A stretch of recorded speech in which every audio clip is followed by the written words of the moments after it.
Have you ever played a game and thought, this isn't mind-melting enough? I need more reality-bending mechanics that make me question my true perception of the world. No? Well, this game does it anyway.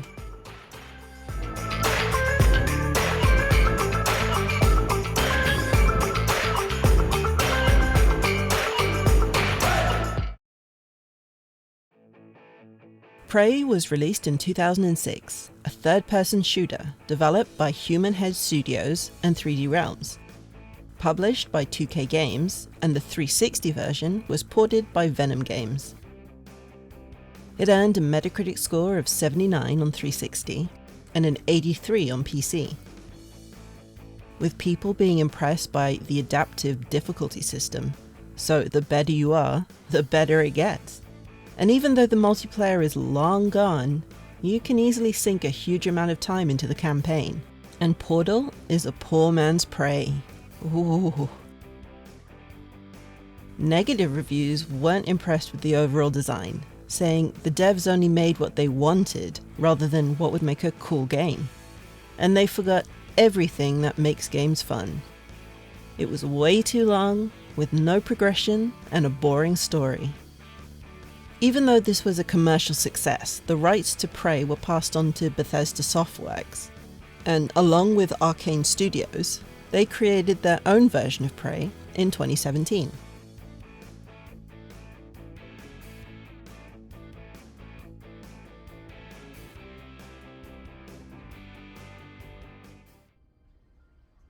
We play as Tommy, a Cherokee who is trying to convince his girlfriend Jen to leave the reservation with him, but she wants to stay.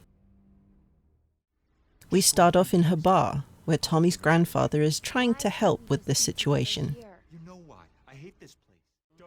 A small fight breaks out between two guys and Jen, and Tommy intervenes. It's on now.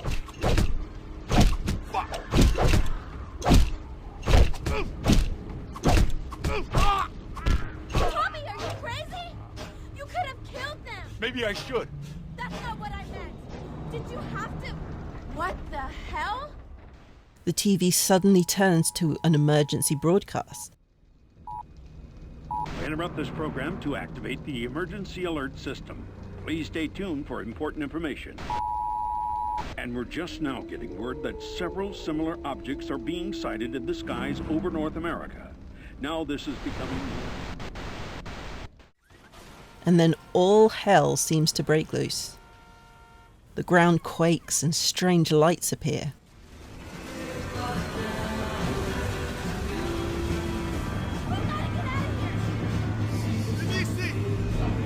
They come to cleanse the land of all living things. Grandfather! Lifting the three of them into what looks like a spaceship.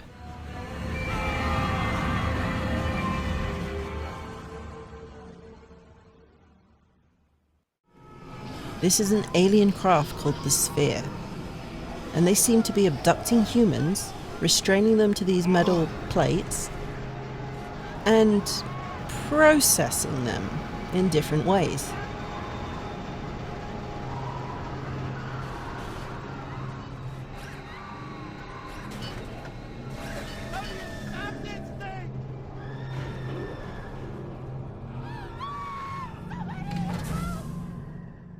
Tommy manages to break free thanks to a mysterious man and a well-timed explosion. Be brave, my brothers. I shall free you. What are you doing? Our Father, who art in heaven.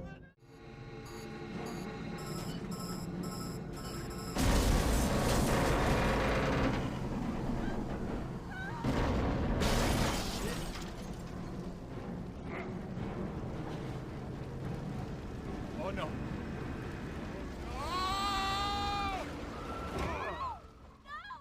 Tommy, armed with his trusty wrench, starts running around the ship trying to find a way to rescue Jen and his grandfather, only to witness the processing up close and personal. Hang on! I'll try to stop this thing! Go! Now! I shall await instructions. Oh my god, no! No!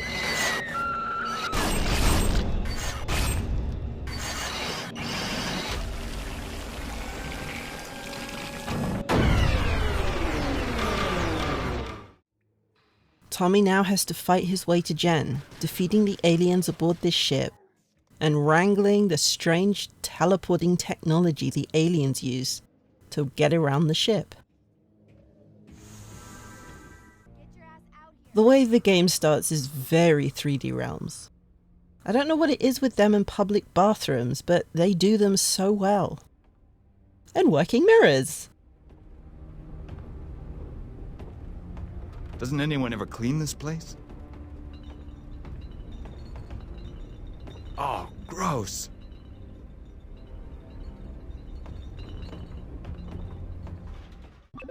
The arcade cabinets are fully playable too, which is always a nice touch, regardless of my skills. The ship design is a mix of organic and futuristic, with huge metal walls and doors leading to squishy rooms.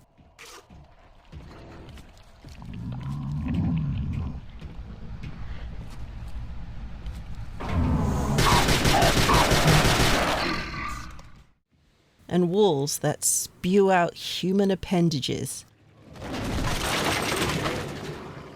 This is a very juicy game, and they don't hold back with the sound effects either.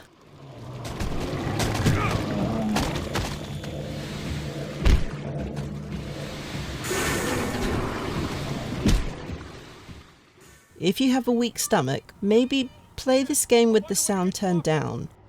A lot. We're introduced to this portal mechanic when we come across this normal looking metal archway in the middle of a room. Looking through it seems to show the back of the room, but walking through it transports you to a different place. Very trippy at first. And before people start yelling about Prey copying Portal, Prey came out in 2006, and Portal came out a year later in 2007. So do with that what you will. Aliens can create their own portals to surprise attack us, and we can go back through them to travel to other areas.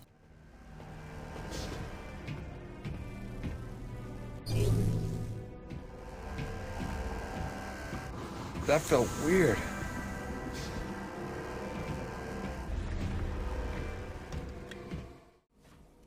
There are also these long white tracks we can come across. They're anti-gravity paths that can take us upside down or around the sides of a room to reach different areas.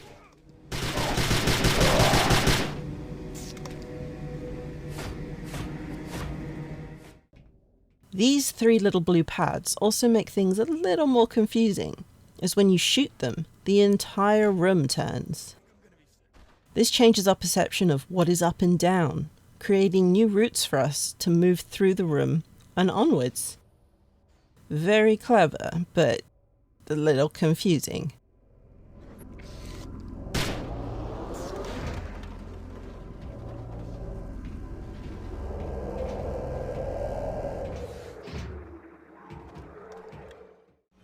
The size of the ship really comes across when you're teleporting everywhere, as you never seem to hit the end of a hallway or a dead end. Everything is accessible through portals, and we never know how many there are or where they'll take you next.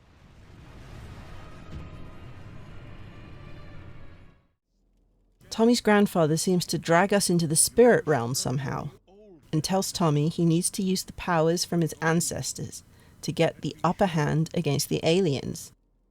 Tommy's childhood pet, Talon, will help lead him where he needs to go.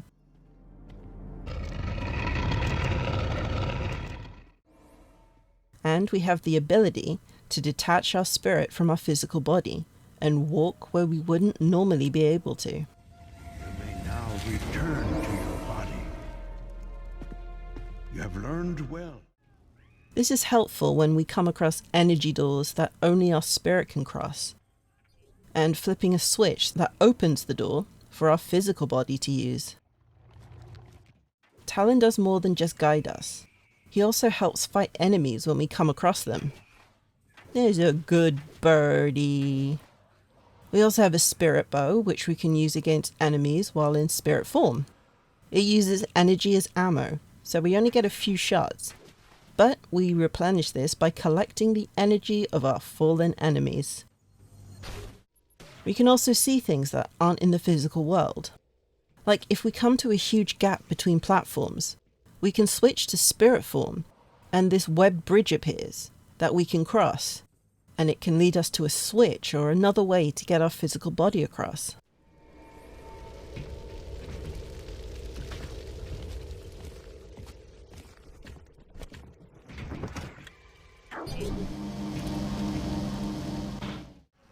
When we get defeated on the ship, we get transported to the spirit realm, a kind of purgatory. We use our bow to shoot these flying fish thingies to gain back health and spirit energy. Then we're drawn into this hole and sent back to where we were on the ship. This happens every time you get taken down, so there's no loading screens or game overs, and you feel like the momentum isn't broken. When we do need health, these little purple discs on the floor give us a boost, while these strange organic dispensers breathe life back into us, restoring more health. The enemies range from these weird two-legged fleshy things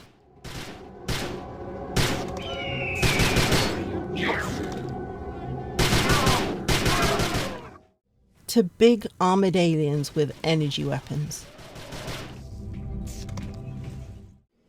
We can also get attacked by some of the brainwashed humans if we disrupt their work, but otherwise they'll leave us alone. I didn't want to shoot the passive humans at first, but then I started feeling sorry for them, and I had to end their misery. Sorry, brother.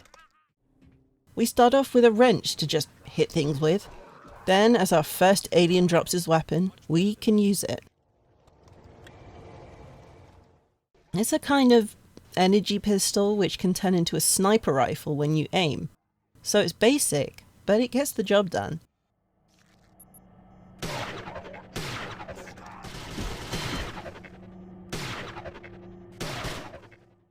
We can come across these crab frog thingies hopping around, and they're grenades. Yes, you heard that right. We just walk over them to pick them up. Then we can wander around holding them until we find a target. Then pull off a leg and launch. We also get a huge gun that absorbs energy from different outlets on the ship, each one having a specific elemental damage and firing style. Blue is ice, and it comes out as a sort of spray to freeze enemies. Red is fire, and shoots out like a laser gun.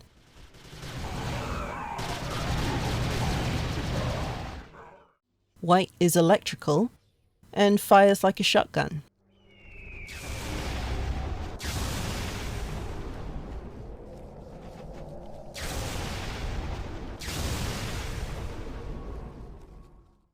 There are puzzles to solve, and they range from rolling this explosive egg onto this web-type thing and shooting it, to using your spirit walk to go through a wall and activate a conveyor belt to move our physical body across a gap. It sounds much more confusing than it actually is, I promise. Alright, maybe Anisi was onto something. Sometimes we'll come across keypads, which require a code to open, but they're all in this alien language. When Talon sits next to this, we can suddenly read everything, so we know what kind of code we're looking for.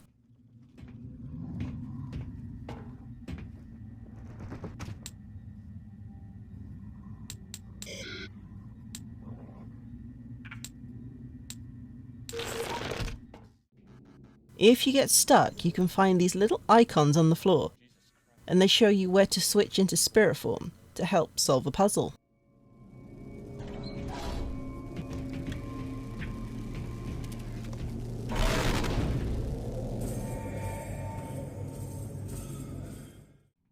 really like this little inclusion. We walk into a room with what looks like a rock in a display case, and nowhere else to go.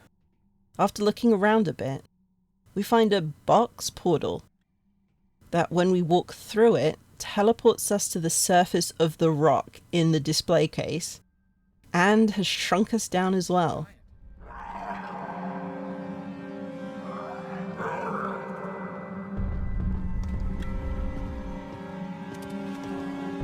Oh, shit. We then fight tiny aliens on the rock surface before finding another portal to leave. It's a very simple, silly concept, but it does the job of messing with our perceptions and catching us off guard with how we think these portals work.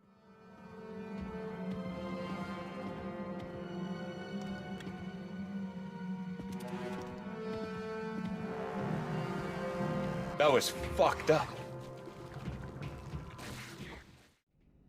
Prey is an interesting game that throws clever ideas out into the world and does its best to confuse players.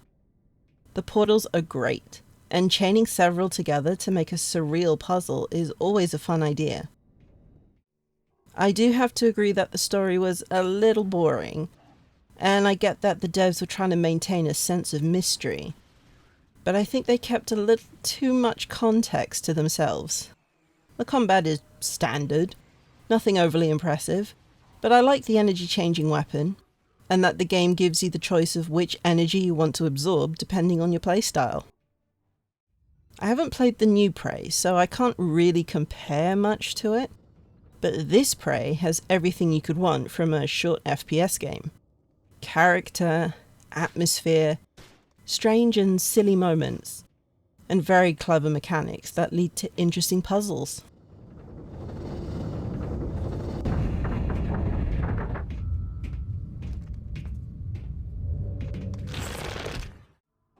You can get Prey on 360 for cheap, but it's also on the Xbox store if you want to play on modern Xboxes. There are PC keys available, but for some reason they're around £50, and you could probably buy an old 360 and the game for less than that. However you play it, Prey seemed to have one goal, and that was to mess with your mind. And mess with my mind it definitely did.